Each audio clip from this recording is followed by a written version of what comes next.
उसकी शादी से 2 दिन पहले मैं वतन छोड़कर दुबई चला गया और फिर 5 साल बाद वतन वापसी पर मैं बाबा फरीदुद्दीन गंज चक्कर की दरबार पर हाजिरी के लिए गया।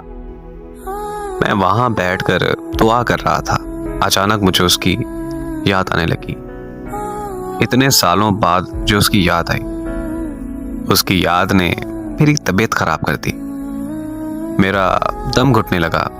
मैं दरबार के एक कोने में जाकर बैठ गया। मैं ये सोच ही रहा था कि आज इतने सालों बाद यूं अचानक उसकी याद इस कदर क्यों आ रही है कि मेरी आंख लग गई। फिर जब मेरी आंख खुली तो वो बिल्कुल मेरे सामने खड़ी थी। मेरे लिए ये सब किसी मौजज़े से कम नहीं था, क्योंकि मैं ये कभी सोच भी नहीं सकता था कि हमारी जिंदगी में कभी दोबारा मुलाकात भी होगी। वो मुस्कुराते हुए बस मेरी तरफ ही देखी जा रही थी। इससे पहले कि मैं उससे कोई बात करता, उसे किसी ने आवाज दी और वो वहां से चली गई।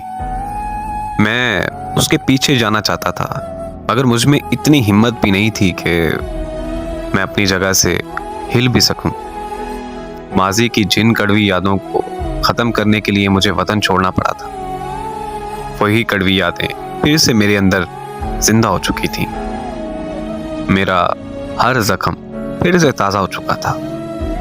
मेरी हालत मज़ीद ख़राब होने लगी और मैं बेहोश हो गया।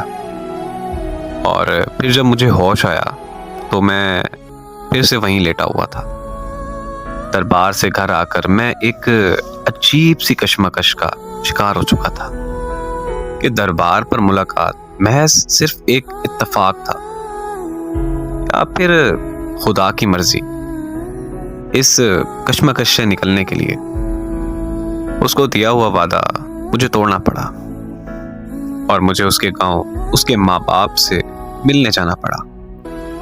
वहां जाकर मुझे यकीन हुआ कि हमारा मिलना महज इत्तेफाक नहीं था, बल्कि उसमें खुदा की मर्जी थी।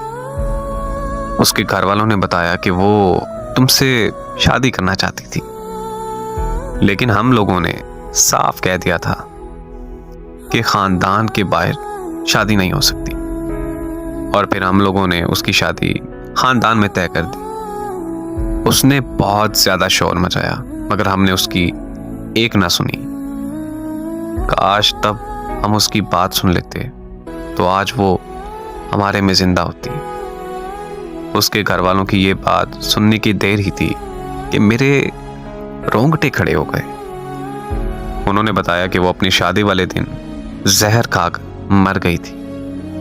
दरबार पर वो मेरा ख्वाब था या फिर खुदा का मौजज़ा, लेकिन मैं सच जान चुका था कि जैसे मैं बेवफा समझ रहा था उसे, उसने तो मोहब्बत में अपनी जान दे दी।